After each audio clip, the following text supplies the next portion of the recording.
Civil services ప్రిపరేషన్లో అత్యంత కీలకమైనది ఏంటంటే ఏ పుస్తకం చదవాలో తెలియాలి, ఏ పుస్తకం ఎలా చదవాలో తెలియాలి.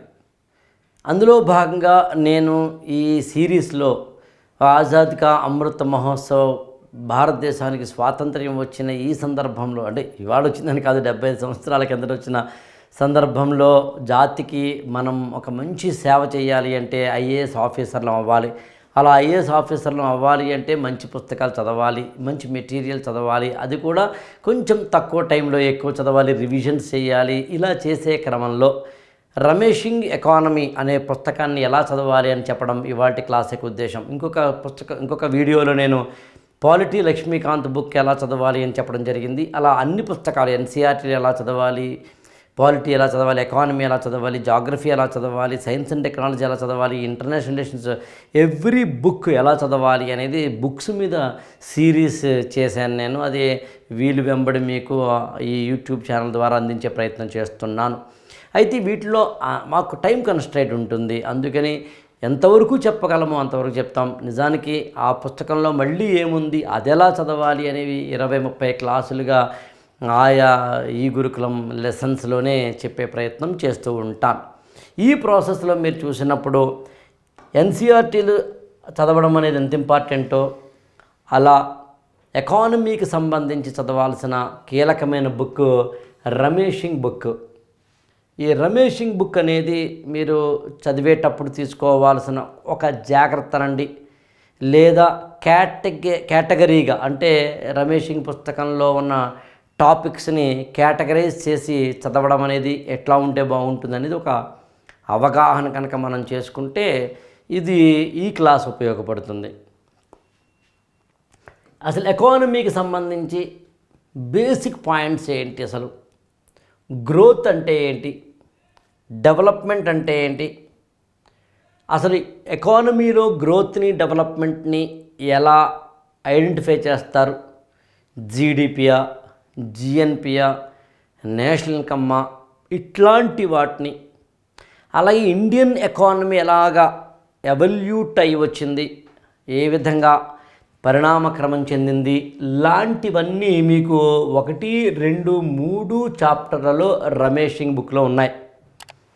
అందుని మీరు ఎకానమీని బేసిక్ పాయింట్స్ అన్నిటినీ కవర్ చేయాలి అనుకుంటే రమేషింగ్ పుస్తకంలో ఉన్న మొదటి 3 చాప్టర్లు చదవండి. మీకు ఈవెన్ ఎన్సీఆర్టీకి సంబంధించిన ఇండియన్ ఎకానమీ డెవలప్మెంట్ అనే ఏదైతే బుక్ ఉందో ఆ పుస్తకం కూడా అంతే. మీకు ద బేసిక్ కంటెంట్స్ ఏవైతే ఉన్నాయో అవన్నీ ఇవ్వడం జరిగింది. సరే, నేను ఆ బుక్ మీద కూడా ప్రత్యేకంగా ఇలాగే ఒక వీడియో చేశాను, అందులో మీకు కొంచెం డీటెయిల్గా చెప్పాను. ఇంకా ప్లానింగ్ నేను మీకు చెప్పాల్సిన అవసరం లేదు. ఇండియన్ ఎకానమీ అనగానే గుర్తుకు రావాల్సిన మొట్టమొదటి పాయింట్ ఏదైనా ఉందంటే ప్లానింగ్. భారతదేశానికి స్వాతంత్ర్యం వచ్చాక మనకి ఎట్లాంటి ఎకానమీని తీసుకెళ్ళాలి, ఏ విధంగా తీసుకువెళ్ళాలి అనుకున్నప్పుడు మామూలుగా ప్రపంచవ్యాప్తంగా ఎకానమీ సిస్టమ్స్ ఎలా ఉంటాయంటే 3 ఉంటాయి. ఒకటేమో క్యాపిటలిస్ట్ ఎకనామిక్ సిస్టమ్ ఉంటుంది, క్యాపిటలిజం అనేది అంటాం దాన్ని. ఇది లేదా 2 సోషలిస్టిక్ అప్రోచ్ తోటి కూడిన ఎకానమీ, 3వది ఈ రెండింటిని మిక్స్ చేసిన మిక్స్డ్ ఎకానమీ. చాలా దేశాలు క్యాపిటలిజం వైపు వెళ్ళాయి, చాలా దేశాలు సోషలిజం వైపు వెళ్ళాయి.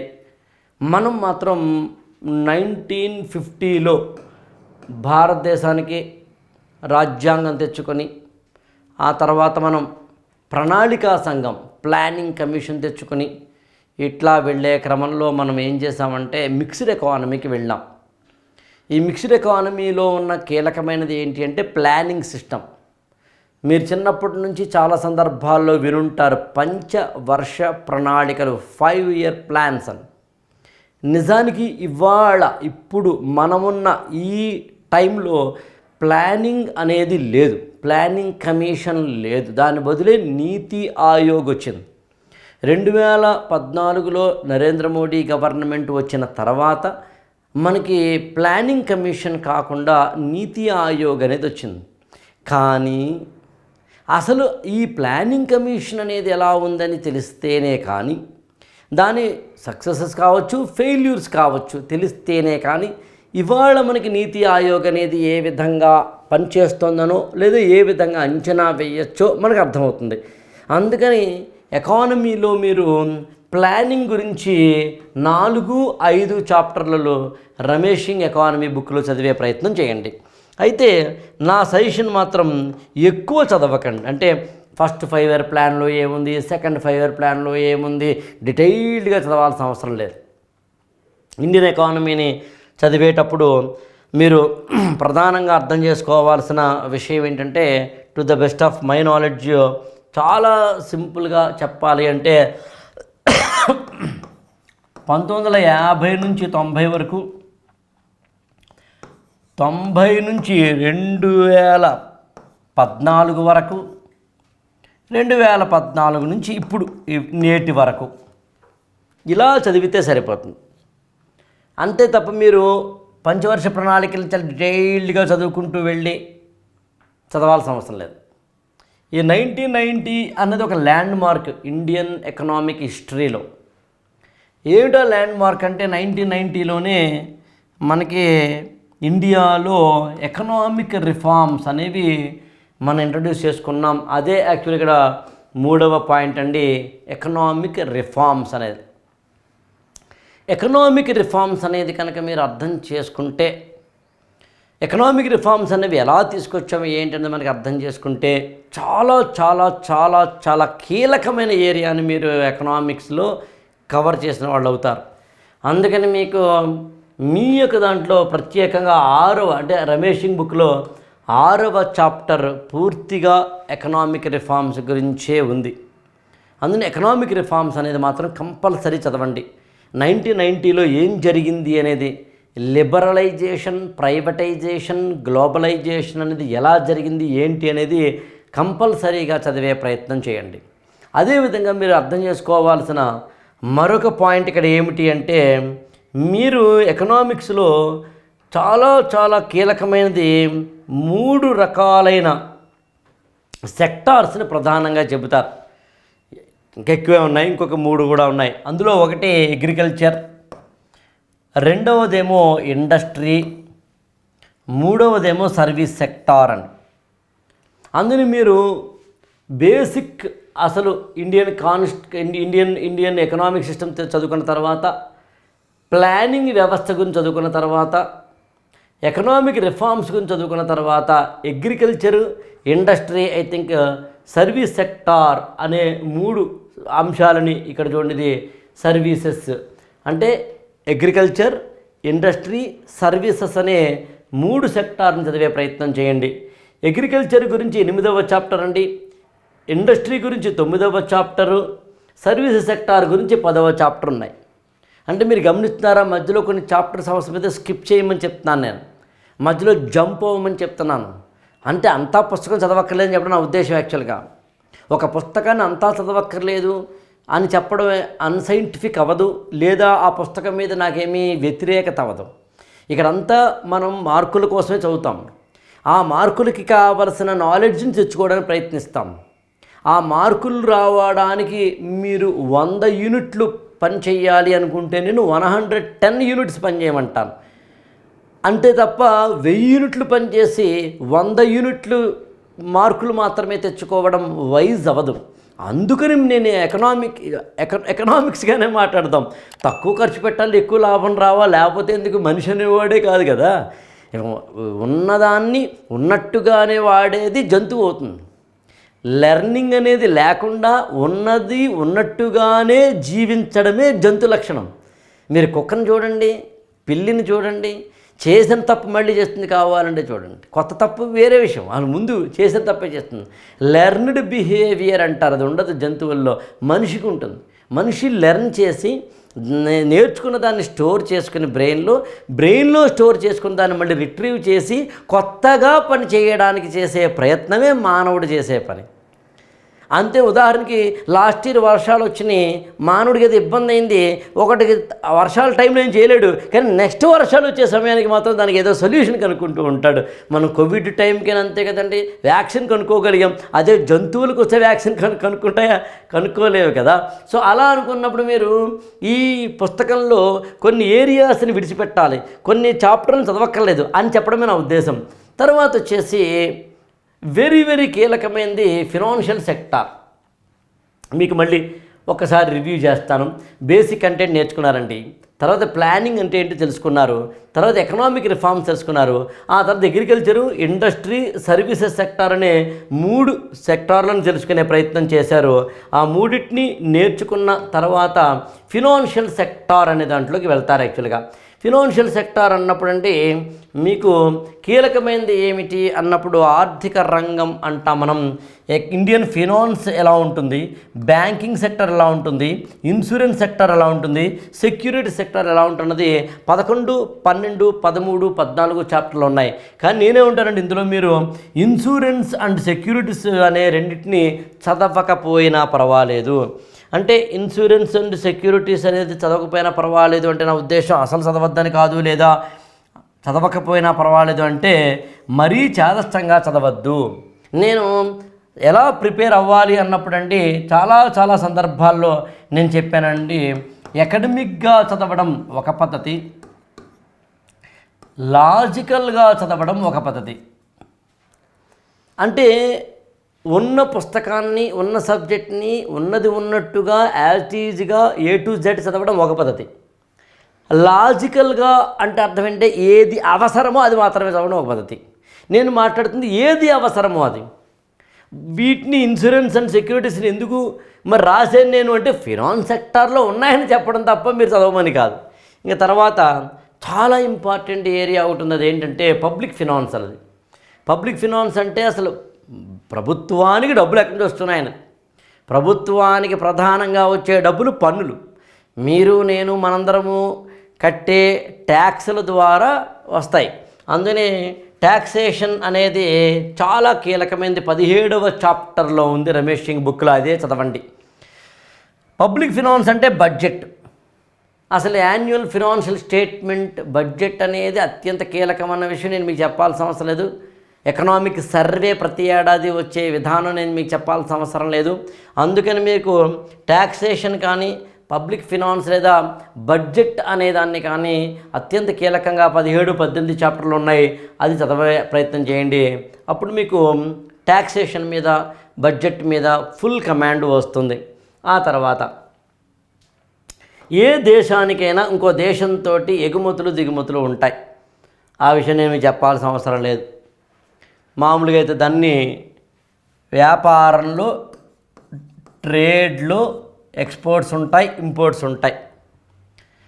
ఒక దేశంలో ఒక రాష్ట్రానికి ఇంకొక రాష్ట్రానికి మధ్య ఉండవచ్చు, ఒక దేశానికి ఇంకొక దేశానికి మధ్య ఉండవచ్చు. దేశాల మధ్య ఉంటే దాన్ని ఎక్స్టర్నల్ సెక్టార్ అంటారు. ఇక్కడ మీరు చూస్తే మీకు అర్థమవుతుందండి.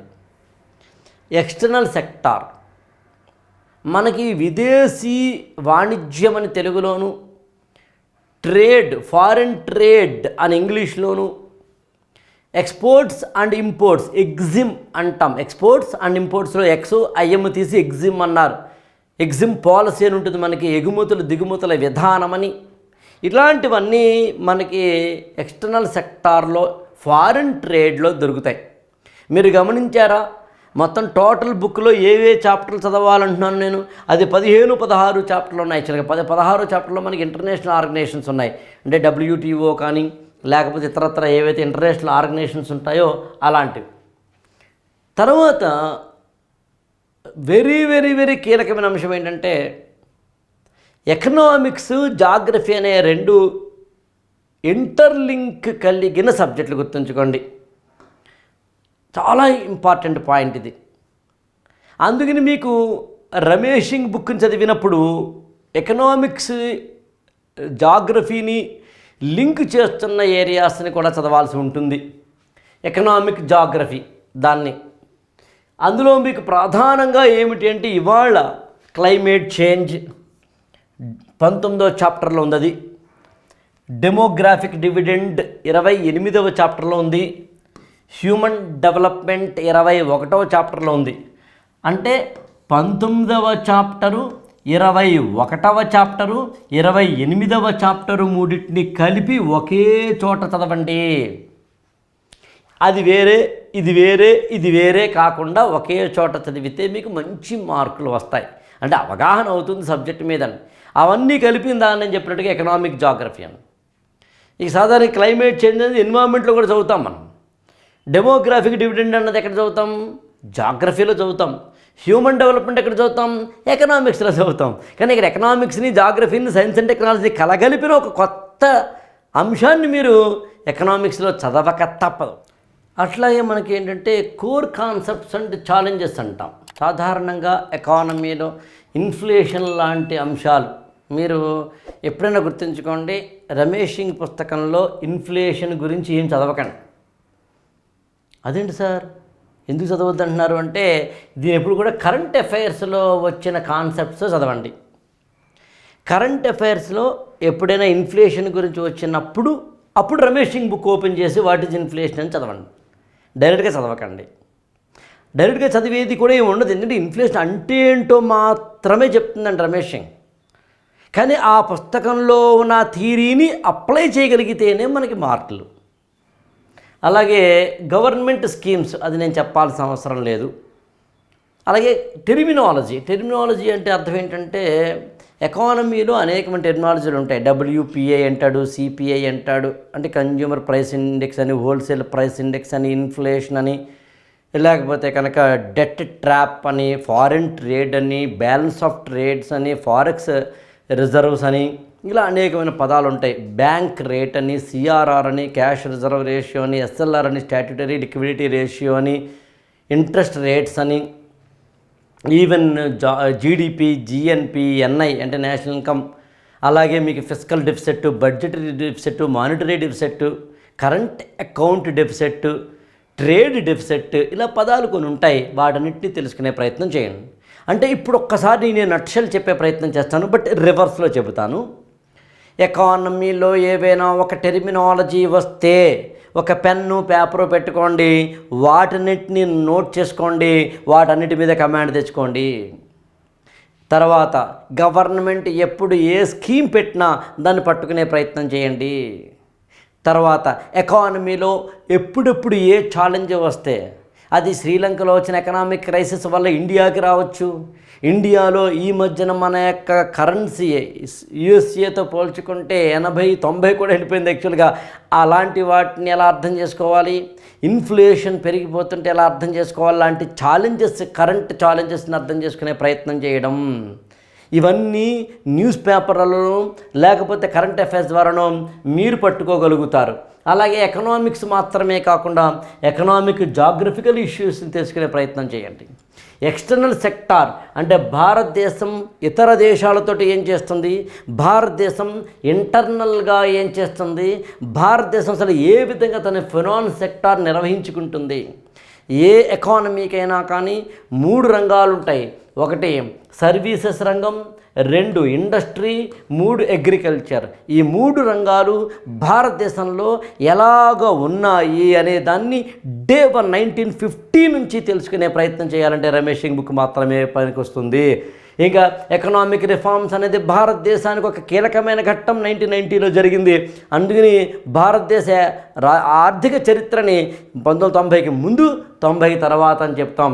ఇంకా ఆ 90కి ముందున్నదే యాక్చువల్గా the very basic important point planning. తర్వాత కూడా ఉందనుకోండి, బట్ మేజర్గా నేను మాట్లాడేది ఇంకా అసలు ఎకానమీలో బేసిక్స్, గ్రోత్ అంటే ఏంటి, డెవలప్మెంట్ అంటే ఏంటి, అసలు ఎవల్యూషన్ ఆఫ్ ఇండియన్ ఎకానమీ, ఎప్పుడు బాంబే ప్లాన్ మొదలుకొని ఏ విధంగా దాదాబాయి నౌరోజీ లాంటి వాళ్ళు అందించిన డ్రైన్ ఆఫ్ వెల్త్ అలాంటి సంపద తరలింపు విధానము లాంటి వాటికి సంబంధించినవి అక్కడి నుంచి మొదలుకొని మనం ఏ విధంగా మోక్షగుండం విశ్వేశ్వరయ్య లాంటి వాళ్ళు ఇచ్చిన ప్లానింగ్ కావచ్చు, ఇతరత్ర వాటిలోంచి అక్కడి నుంచి మనం 1950స్లో తెచ్చుకున్న ప్లానింగ్ కమిషన్, ఆ తర్వాత 5 ఇయర్ ప్లాన్స్ని ఇంప్లిమెంట్ చేసుకునే విధానం. ఫస్ట్ 5 ఇయర్ ప్లాన్లో అగ్రికల్చర్కి ప్రాధాన్యం ఇవ్వడం, సెకండ్ 5 ఇయర్ ప్లాన్లో ఇండస్ట్రీకి ప్రాధాన్యం ఇవ్వడం, థర్డ్ 5 ఇయర్ ప్లాన్లో ఈ రెండింటికి కలగలిపిన ఒక వినూత్నమైన దానికి ప్రాధాన్యం ఇవ్వడం. అలా మనం 1992కి వచ్చేసరికి ఇండికేటివ్ ప్లానింగ్లోకి వెళ్ళే ప్రయత్నం చేయడం, ఆ తర్వాత క్రమంగా ఎకనామిక్ రిఫార్మ్స్లోకి వెళ్తూ ప్లానింగ్ యొక్క ప్రాధాన్యాన్ని తగ్గించుకుంటూ వచ్చి ఎకనామిక్ రిఫార్మ్స్కి ప్రాధాన్యం ఇస్తూ నరేంద్ర మోడీ 2014 వచ్చేసరికి పూర్తిగా నీతి ఆయోగ్ని తీసుకొచ్చి ప్లానింగ్ కమిషన్ పక్కన పెట్టడానికి మూలాలు ఇక్కడ ఉన్నాయని, అంటే అర్థం చేసుకోవడంలో ఉన్నాయని తెలుసుకుంటే అప్పుడు మీకు ఎకానమీ సరిగ్గా అర్థమవుతుంది. ఒక పుస్తకాన్ని ఇలా చదవడం ఎలాగో చెప్పడమే నా ఉద్దేశం, ఒక పుస్తకంలో కంటెంట్ని ఏ విధంగా అనలైజ్ చేసుకోవాలో చెప్పడమే నా ఉద్దేశం. ఇది కేవలం ఒక టీజర్ మాత్రమే. ఒక ఎకానమీ మీదనే నేను 100 క్లాసుల దాకా నేను చెప్పడమో నా ఫ్యాకల్టీ చెప్పించడమో జరిగింది. ఇది వాటన్నిటి యొక్క ఒక చిన్న ఇంట్రడక్షన్ లాంటిది మాత్రమే.